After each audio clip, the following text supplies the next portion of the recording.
Captain Velox pressed his thin fingers against the control panel. His hands were shaking. The ship was dying around him, and he could hear the awful sound of air leaking into space through the holes in the wall. His skin, which looked like blue, crystal, was flashing with bright colors. This was how his people showed fear. The Gentle Tide had been a beautiful ship once. It was built for peaceful research, with large windows to look at plants and stars. Now those same windows showed only the cold darkness of space and floating pieces of broken metal. 3 hours ago, they had flown too close to an old battlefield. Ancient weapons, still floating in space after some forgotten war, had torn through, their ship like it was made of paper. Velox looked around the bridge at his crew. There were only 7 of them total. They were all botanists, plant scientists who had come to this distant part of space to study rare flowers that grew on asteroids. None of them were warriors. None of them were prepared for this. Nexus, his communications officer, was trying to fix the radio with hands that shook just as much as his captain's. Nexus was young, barely past his first century. His crystal skin was pure white, which meant he was terrified. The other crew members huddled together near the plant samples they had risked their lives to collect. "Captain," Nexus said in a voice like breaking glass, "I can get 1 signal out, maybe 2. Then the radio will die completely." Velox closed his 4 eyes and tried to think. In the civilized part of the galaxy, there were always rescue ships nearby. But they were far from home now, in a region of space that most people avoided. The chances of anyone hearing their call were very small. "Send the message," Velox said. "Use the standard emergency frequency. Ask for help from any peaceful civilization." Nexus nodded and started typing the message. His people had been sending the same type of distress call for thousands of years. It was polite, formal, and explained their situation clearly. They were researchers, they were in trouble, and they needed gentle help from anyone who could give. The message went out into the darkness of space at the speed of light. Neither Velox nor Nexus knew that they had just made the biggest mistake in their planet's history. Far away, on a small blue planet that its people called Earth, Lieutenant Jake Morrison was drinking his 5th cup of coffee. He worked the night shift at the Deep Space Monitoring Station in Colorado. Most nights were boring. He listened to radio signals from space looking for signs of intelligent life. So far, he had found nothing but static and the occasional weather satellite. Jake was a big man with rough hands and scars on his arms from his time in the military. He had volunteered for this job because he liked the quiet. After 3 tours, in dangerous places on Earth, listening to empty space felt peaceful. But tonight was different. The computer started beeping, loud and urgent. Jake nearly spilled his coffee as he leaned forward to look at the screen. There, in glowing green letters, was something he had never seen before. It was a message, but not in any language from Earth. "What the hell?" Jake whispered. The translation software kicked in, something new that the scientists had just installed last month. Slowly, the alien words changed into English. Jake read the message 3 times before he believed what he was seeing. "Emergency distress call to any peaceful civilization. We are botanical researchers from the planet Zephyr. Our ship has suffered damage in an asteroid field. We are 7 crew members in need of immediate assistance. We are a peaceful species and pose no threat. Please respond if you can offer gentle aid." Jake's hands were shaking now, but not from fear, from excitement. This was it. This was what every person who worked in space communication had dreamed of. Real aliens, asking for help. He grabbed the phone and called his supervisor. Then he called the base commander. Within 10 minutes, half the night shift was crowded around his station staring at the message. "Sir," Jake said to Colonel Brad Murphy, who had arrived still wearing his pajamas under his uniform jacket. "They say they're dying. Their ship is damaged, and they need help right now." Colonel Murphy read the message again. He was an old soldier who had seen combat in 4 different wars. When someone said they needed help, he listened. "Get me Admiral Carter," Murphy said. "Right now." Admiral Lisa Carter was at home when her secure phone rang. She had been enjoying a quiet evening with her husband, watching old movies and eating popcorn. But when she heard Jake's voice reading the alien message over the phone, she forgot all about relaxation. Lisa Carter had been in the space program for 20 years. She had commanded rescue missions to Mars, led exploration fleets to Jupiter's moons, and saved hundreds of people from disasters in space. She was tough, smart, and absolutely fearless. "How long do they have?" she asked. "Based on their message, maybe 6 hours," Jake replied. "They say their air is running out." Lisa looked at the star charts on her wall. The signal had come from a region of space that was 8 hours away, even with their fastest ships. But that assumed they only sent one ship. Lisa Carter was not the type of person to send one ship when she could send 50. "Alert all commands," she said. "I want the 5th Fleet ready to launch in 4 hours. Full rescue formation." Her husband looked at her with surprise. The entire 5th Fleet? For 7 people? Lisa was already putting on her uniform. "Jim, these people are dying in space. They called for help. It doesn't matter if there's 1 of them or 1,000. We're going to save them." What neither the humans nor the aliens knew was that they had completely different ideas about what help meant. To the peaceful Zephyrians, help meant one small ship with basic medical supplies and a repair kit. To the humans, who had evolved on a planet where everything tried to kill them, help meant overwhelming force and absolute commitment.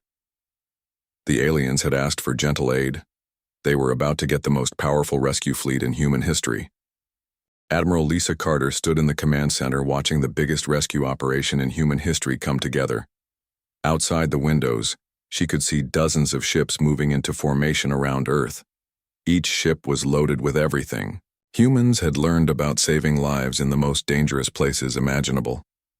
The flagship was the USS Defender, a massive ship that could carry 3,000 people and enough supplies to build a small city. Captain Ryan Brooks walked onto the bridge checking his watch. He was a tall man with gray hair and calm eyes. He had been saving people in space for 15 years. "Admiral, all ships are ready," Ryan reported. "We have 47 vessels in total. Medical ships, supply ships, engineering ships, and escort cruisers. If these aliens need help, they're going to get it." Lisa nodded. She was looking at the data they had managed to pull from the alien signal. The information worried her. These beings seemed incredibly fragile compared to humans. What they called a disaster might be something that would barely slow down a human crew. Dr. Amanda Lewis hurried onto the bridge carrying a tablet full of data.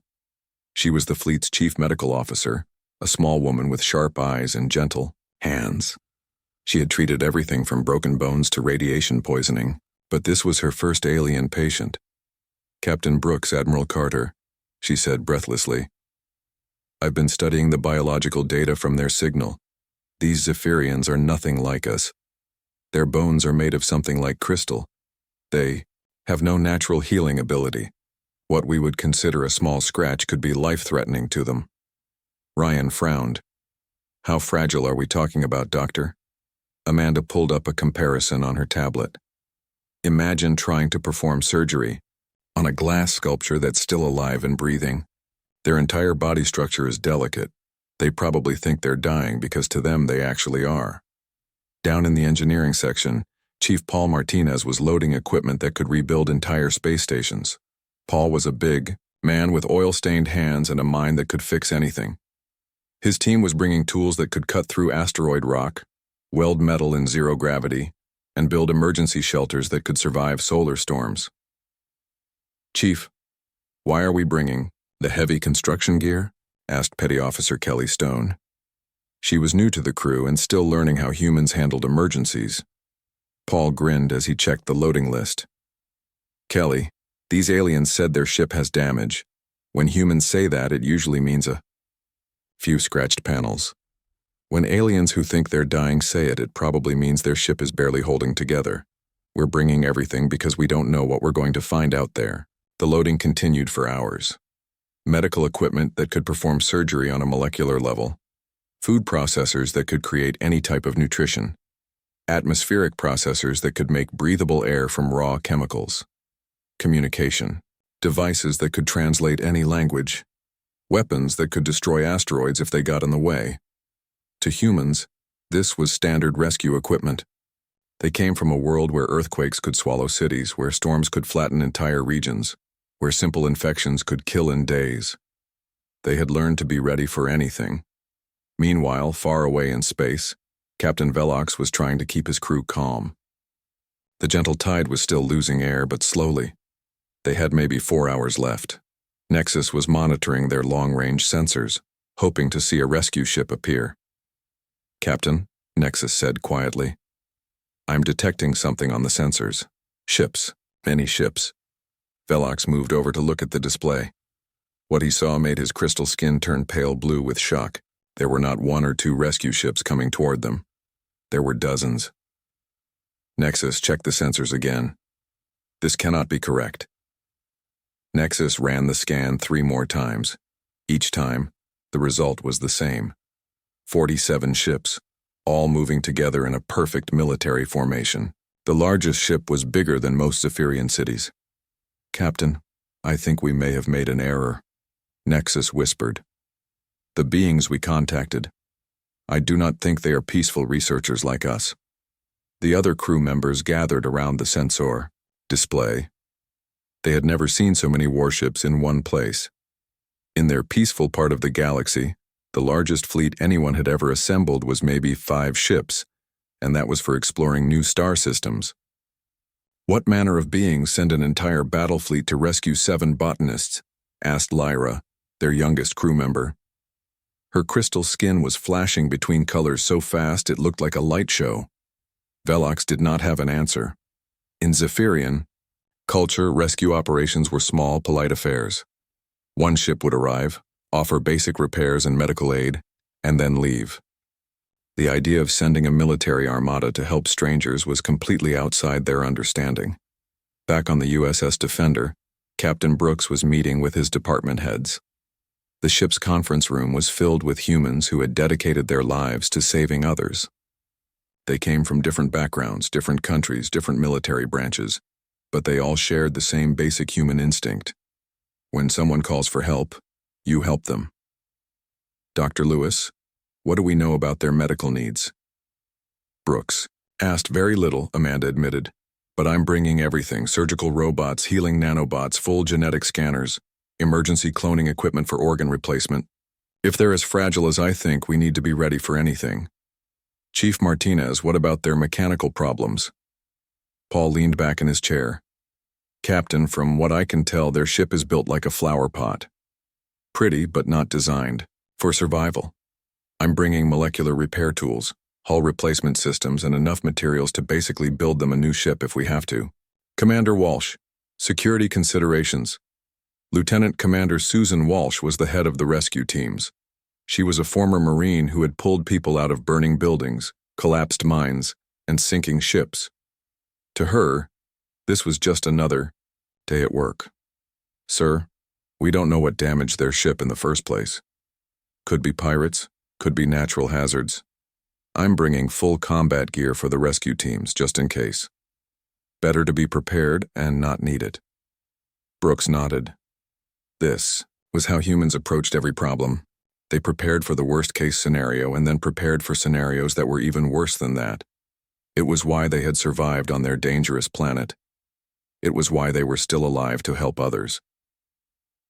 The fleet jumped to hyperspace, racing toward the alien signal at the fastest speed their ships could manage. Behind them, Earth Space Command was already preparing a second wave of ships, just in case the first 47 were not enough. None of the humans thought this was unusual. To them, this was simply what you did when someone called for help. You brought everything you had, and you brought it as fast as possible. The Zephyrians, watching the approaching armada on their failing sensors, could only wait and wonder what kind of beings they had accidentally contacted. They had asked for gentle aid from a peaceful civilization. Instead, they were about to meet the most dangerous rescue fleet in the galaxy. The human fleet dropped out of hyperspace like a hammer hitting glass. 47 ships appeared in perfect formation around the tiny Zephyrian research vessel. The USS Defender took position directly in front of the gentle tide, its massive hull blocking out the stars. Captain Velox stared at the view screen in complete terror. The human flagship was 20 times larger than his entire ship, Its hull was covered in weapons that could probably destroy a moon. Around it, the other human vessels moved with military precision, creating a defensive wall that stretched in every direction. Nexus, Velox whispered. What have we done? His communications officer was shaking so hard his crystal skin was making tiny ringing sounds. Captain, they are trying to contact us. The main screen flickered, and suddenly they were looking at a human face. Captain Ryan Brooks appeared calm and professional, but to the aliens he looked like a giant. His jaw was square and strong, his eyes were sharp and focused, and his uniform was covered with badges that meant nothing to the Zephyrians, but looked very important. Attention, unknown vessel. This is Captain Ryan Brooks of the Earth Federation, came the voice that made every alien on the bridge freeze with fear. We have received your distress call and are here to render immediate assistance. Prepare for emergency boarding procedures. To Captain Brooks, this was exactly what he said to every ship he rescued. It was polite, professional, and designed to let people know that help had arrived. To the Zephyrians, it sounded like a military commander preparing to capture their ship. They want to board us, Nexus said in a voice so quiet it was barely a whisper. Velox tried to think of what to say. In Zephyrian culture, you never boarded another ship without very formal permission. You certainly never announced your intention to board like it was an order.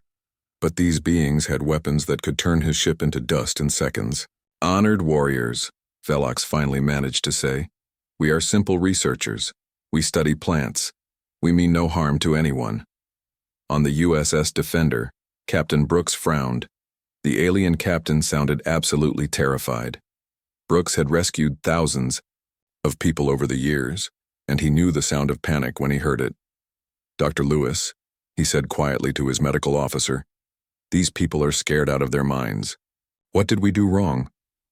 Amanda was studying the alien ship on her scanner. Ryan, look at their vessel. It's beautiful, but it has no armor, no weapons, no defensive systems at all. They're researchers, just like they said. To them, we probably look like an invasion force. Brooks nodded and opened the communication channel again. This time he tried to sound as gentle as possible. Captain Velox, I apologize if we startled you. We are not warriors. We are a rescue fleet. You called for help, and we came to give it. May we send a medical team to check on your crew, the words were kind, but the Zephyrians could see the rescue shuttles already launching from the human ships. Each shuttle was the size of a Zephyrian fighter craft, and they were armored like military vehicles. What the humans considered normal rescue equipment looked like an assault force to the peaceful aliens. Lieutenant Commander Susan Walsh was leading the first rescue team. She was wearing full-powered armor, not because she expected trouble, but because it was standard procedure when boarding a damaged ship. The armor would protect her from radiation, toxic gases, or structural collapse. It also made her look like a mechanical monster to the Zephyrians. Susan's shuttle docked with the gentle tide, through the hole in their hull. She stepped aboard, carrying a medical kit that was larger than most Zephyrian toolboxes. Her armor made heavy mechanical sounds as she moved, and her helmet had glowing lights that scanned everything around her. 3 of the alien crew members immediately fainted. This was how Zephyrians reacted to extreme stress. Their crystal bodies simply shut down to protect their minds. Easy there, folks, Susan said through her translator, not realizing that her voice was being amplified by her armor's speakers. We're here to help. I'm Lieutenant Commander Walsh, Earth Federation Rescue Corps. Captain Velox was backed against the far wall of his bridge, his skin flashing between blue and white so fast it looked like a strobe light. The human in front of him was huge, covered in metal armor, and carrying enough equipment to outfit a small army.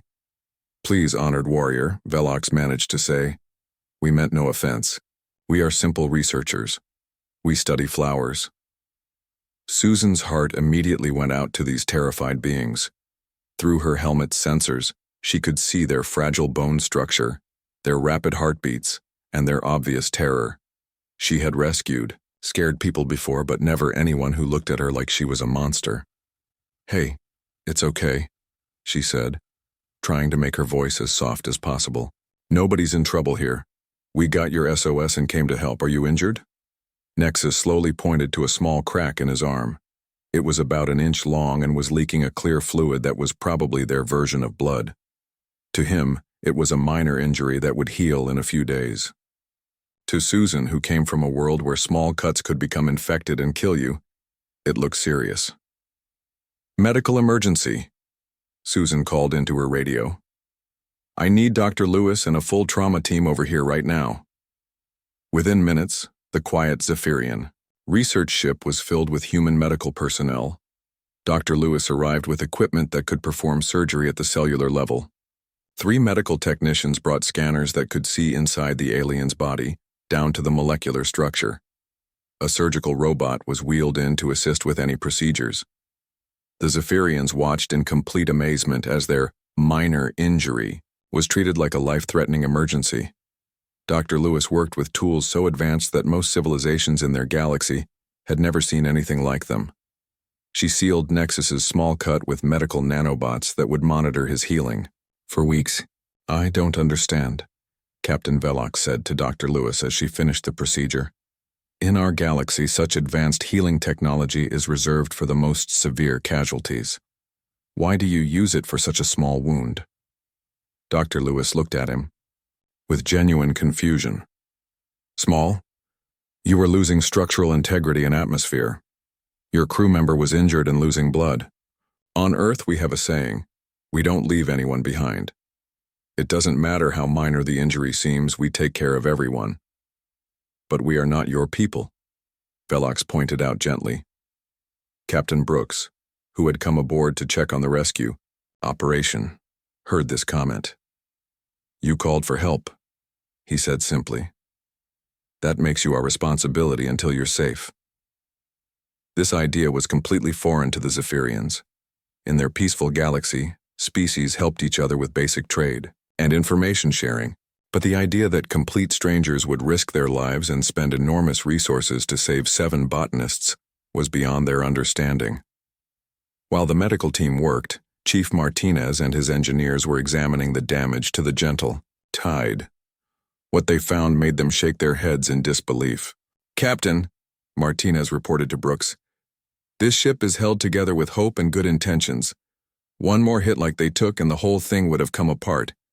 How do these people travel in space with equipment like this?" "Probably, because where they come from, space is a lot safer than where we come from," Brooks replied. "Get your team started on repairs. I want this ship stronger than new when we're done with it." The Zephyrians could only watch as the humans began completely rebuilding their vessel. What they had considered adequate for peaceful research, the humans saw as a death trap that needed immediate and extensive repairs. "Captain," Nexus whispered to Velox, "I think we may have contacted the most generous species in the galaxy." "Or the most terrifying," Velox whispered back, watching Chief Martinez install what looked like military-grade armor plating on their flower research equipment. Neither alien realized that to humans, there was no difference between the two. The medical bay of the USS Defender had been transformed into something that looked like a crystal palace. Dr. Lewis and her team had spent hours studying Zephyrian biology, creating special beds that would not hurt their fragile bodies. The lighting was soft and gentle, and every piece of equipment had been modified to work with beings who could be injured by things that humans would not even notice. Captain Velox lay on one of the medical beds, watching Dr. Lewis work on Nexus with tools that seemed like magic.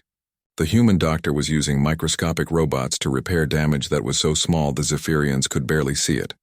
To them, this level of medical care was something their greatest healers could only dream of. "Dr. Lewis," Velox said carefully, "may I ask you something?" Amanda looked up from her work and smiled. She had learned that smiling helped calm the nervous aliens, even though they found human teeth somewhat frightening. "Of course, Captain. What would you like to know?" "Why are you doing all of this? In our part of the galaxy, when someone calls for help, they send one small ship with basic medical supplies. You have brought an entire fleet and technology that we have never seen before. Why?" Dr. Lewis paused in her work and thought about the question. She had been asked this same thing by other humans over the years, and she always gave the same answer. "Captain, where I come from, We learned a long time ago that small problems can become big problems very quickly. A tiny cut can get infected and kill someone. A small crack in a ship can become a complete hull failure. We bring the best equipment we have because we want to make sure you go home safely. Nexus, who was feeling much better after his medical treatment, spoke up. But the cost must be enormous, all these ships, all these people, all this equipment. We are strangers to you. Why spend so much to help people you have never met? Dr. Lewis finished sealing another small wound and looked at both aliens. Because you asked for help. In human culture, that creates a bond between us. You trusted us enough to send that signal, and we will never let you down. This concept was difficult for the Zephyrians to understand. In their peaceful civilization, trust was built slowly over many years. The idea that complete strangers would risk everything based on a single radio message was almost impossible to believe. Down in the engineering section of the Gentle Tide, Chief Martinez was having his own cultural learning experience. He stood looking at the alien ship's power system, scratching his head in confusion. "Kelly," he called to Petty Officer Stone, "come look at this." Kelly walked over and examined the Zephyrian power core. It was beautiful, like everything else, on their ship. It looked like a flower made of crystal and light, and it hummed softly as it generated energy. "It's pretty, Chief," she said. "But I don't understand how it works." "That's just it," Martinez said. "It works perfectly for what they need. Clean energy, no waste, no radiation, no danger at all. But it has no backup systems. If this thing fails, they have no power, no life support, no communications, nothing." Kelly frowned. "That seems kind of dangerous." "To us, yes. But think about where these people come from. They probably never had a power failure in their entire history. They built their ship for a galaxy where nothing goes wrong." Martinez walked around the power core, making notes on his tablet. "We're going to give them 3 backup power systems, emergency batteries, and a manual override for everything. When we're done, this research ship is going to be safer than most of our military vessels." Nearby, 2 Zephyrian engineers watched the humans work with growing amazement. Lyra, the youngest member of their crew, had been following Chief Martinez around for hours, asking questions about everything. "Human Martinez," she said in her musical voice, "why do you add so many extra systems? Our power core has never failed." Martinez stopped working and looked at the young alien. Her crystal skin was showing patterns of curiosity, which he had learned meant she was interested and not afraid. "Lyra, that's great that it's never failed. But what happens if it does? What if you hit another asteroid field, or run into a solar storm, or encounter some kind of space anomaly? If your main power goes down, how do you call for help?" Lyra thought about this for a moment. "I suppose we would be in serious trouble." "Exactly. So we're going to make sure that never happens. We're installing systems that will keep you safe, even if everything goes wrong at the same time." This conversation was happening all over the ship. Humans were installing safety equipment for dangers that the Zephyrians had never even considered. Emergency medical stations in case someone got hurt. Backup communication systems in case their main radio failed. Extra food and water storage in case they got stranded. Radiation shielding in case they encountered a solar flare. To the humans, these were basic safety measures. To the Zephyrians, it looked like preparation for a war. Captain Brooks found Captain Velox in the observation lounge, looking out at the human fleet. The alien captain seemed less frightened now, but still very confused. "Captain Velox," Brooks said, sitting down carefully in a chair that had been adjusted for his size. "How are you feeling?" "Much better, thank you," Velox replied. "Your medical team has taken excellent care of us, but I must ask, Captain Brooks, are all human rescue operations like this?" Brooks thought about the question. "What do you mean?" "The size of your response, the amount of equipment, the level of care you are providing. In our experience, rescue operations are much smaller affairs." Brooks nodded. "I suppose they would be, in a peaceful part of the galaxy.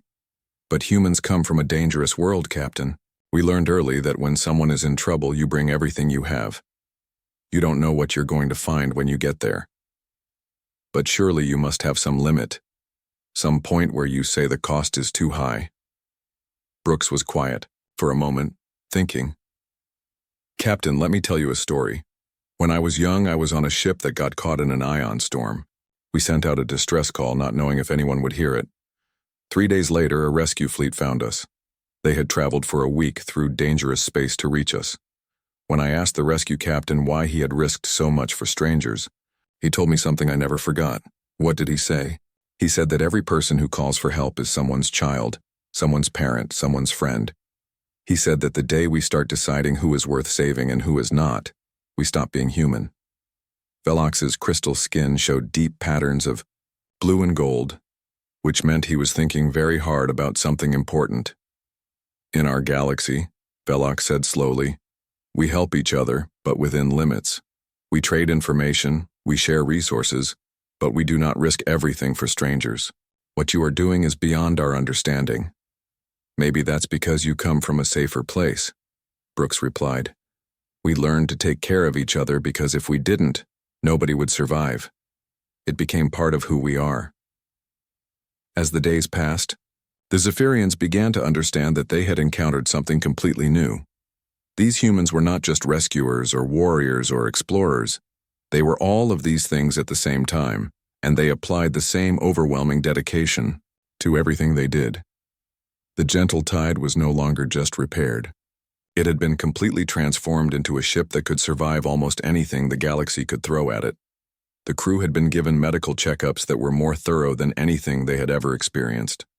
They had been fed food that was more nutritious than anything they had ever tasted.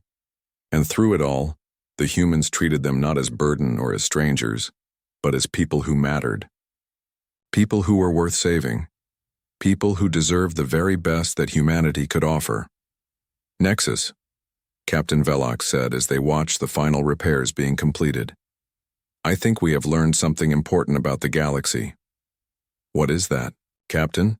That there are beings out there who will cross the stars to help complete strangers. And perhaps that is the most valuable discovery we could have made. After 5 days of intensive work, the gentle tide looked nothing like the ship that had limped into the asteroid field. The small research vessel now had armor plating that could survive a meteor storm. Its power systems had been upgraded with 3 separate backup generators. The communication array was so advanced it could send messages across the entire galaxy. Captain Velox walked through his transformed ship with wonder. Every system had been improved. Every possible danger had been prepared for.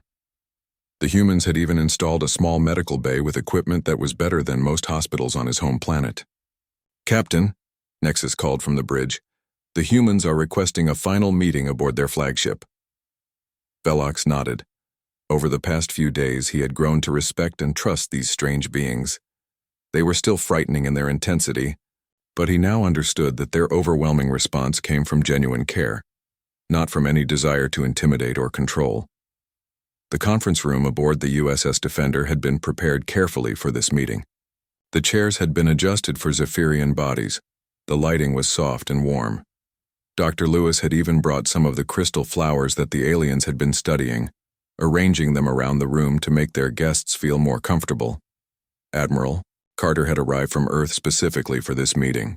She wanted to personally ensure that humanity's first contact with a peaceful alien species went well. She sat across from Captain Velox, her weathered face showing the kind of calm, confidence that came from decades of command. Captain Velox, Admiral Carter began, I want to personally apologize if our response to your distress call seemed excessive. We are still learning about your culture and your expectations. Velox's crystal skin showed patterns of deep blue and gold indicating respect and gratitude. Admiral Carter, you have nothing to apologize for. Your people have shown us kindness beyond anything we thought possible.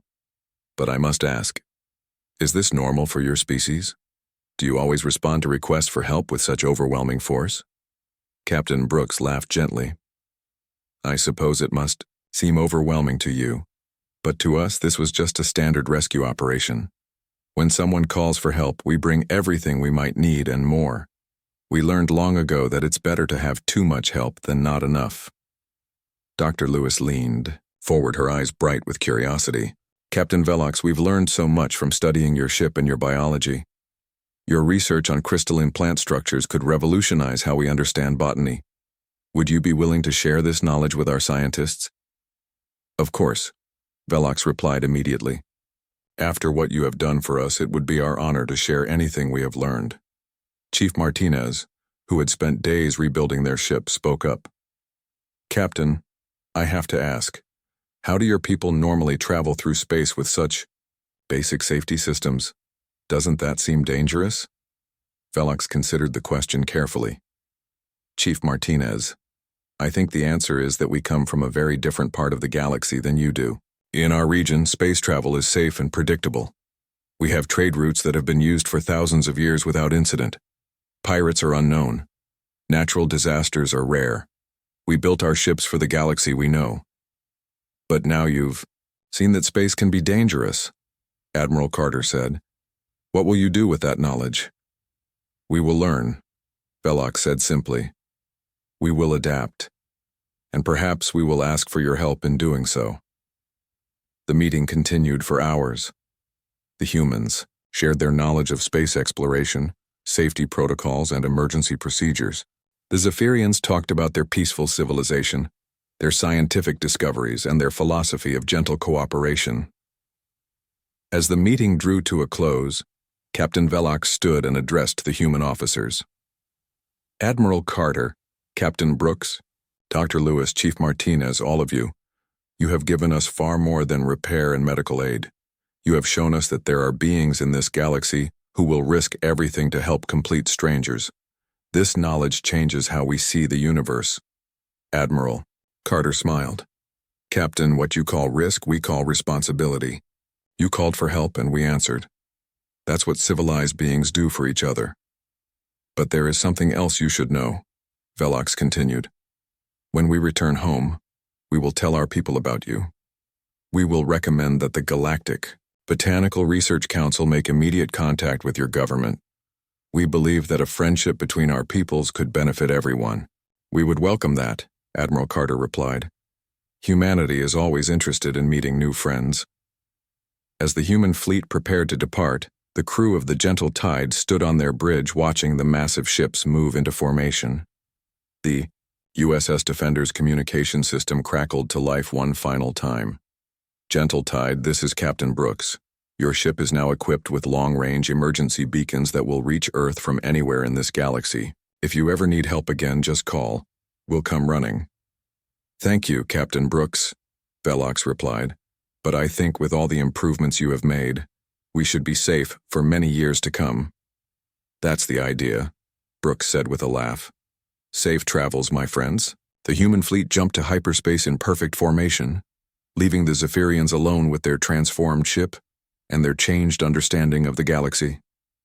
3 days later, Captain Velox sent a priority message to the Galactic Botanical Research Council. Council members, our research mission has been completed successfully. We have also made first contact with a remarkable species called humans. They are heavily armed, extremely dangerous, and completely dedicated to helping others. I recommend immediate diplomatic contact. They responded to our simple distress call with a fleet of 47 ships and saved our lives without asking for anything in return. These are exactly the kind of allies our peaceful galaxy needs. The response came back within hours. Captain Velox, your report is being reviewed by the High Council. Are you certain these humans can be trusted? Velox looked around his upgraded ship, remembering Dr. Lewis's gentle care, Chief Martinez's tireless work, and Captain Brooks's calm leadership. He thought about Admiral Carter's simple statement that helping others was what civilized beings did for each other. Council members, he replied, I have never been more certain of anything in my life. The humans have a saying, they do not leave anyone behind. After 5 days with them, I believe this is not just a saying, it is who they are. 6 months later, the first official diplomatic contact between the Zephyrian Republic and the Earth Federation took place. The meeting was held on a neutral space station, with representatives from dozens of peaceful species attending as observers. The human ambassador was a small, elderly woman named Helen Davis, who had spent her career negotiating peace treaties and trade agreements. She sat across from the Zephyrian Council, her gray hair neat and her manner calm and professional. "Honored council members," Ambassador Davis began, "we are pleased to begin formal relations between our peoples. We understand that our first meeting was somewhat unconventional." The lead council member, an ancient Zephyrian whose crystal skin showed deep patterns of wisdom, responded carefully. "Ambassador Davis, we have heard the reports from Captain Velox and his crew. Your people's response to their distress call was far beyond anything we have experienced. We are curious about your motivations." "Our motivations are simple, Ambassador," Davis replied. "When someone calls for help, we help them. We don't ask who they are, where they come from, or what they can do for us in return. We help them because it's the right thing to do." The council members exchanged glances, their skin patterns showing deep thought. Finally, the lead member spoke again. "Ambassador Davis, in our galaxy, we have many species that trade with each other, share information, and maintain peaceful relations. But we have never encountered a species that would risk so much for complete strangers. This is a new concept for us." "Perhaps," Ambassador Davis said with a gentle smile, "it's a concept whose time has come." The formal alliance between humanity and the Zephyrian Republic was signed 2 days later. It was the beginning of a friendship that would spread throughout the galaxy, as other peaceful species learned about the beings from Earth who treated every call for help as a sacred trust. Captain Velox, now promoted to Admiral, often told the story of humanity's response to their distress call. He would end, each telling with the same words. "They could have sent one ship. They sent 47. They could have done basic repairs. They rebuilt our entire vessel. They could have treated us as strangers. They treated us as family. This is the measure of who they are." And in the years that followed, as humanity explored deeper into the galaxy, they carried with them the same philosophy that had saved 7 Zephyrian botanists. When someone called for help, humans answered, not with the minimum required, but with everything they had. It was, as Admiral Carter had said, what civilized beings did for each other.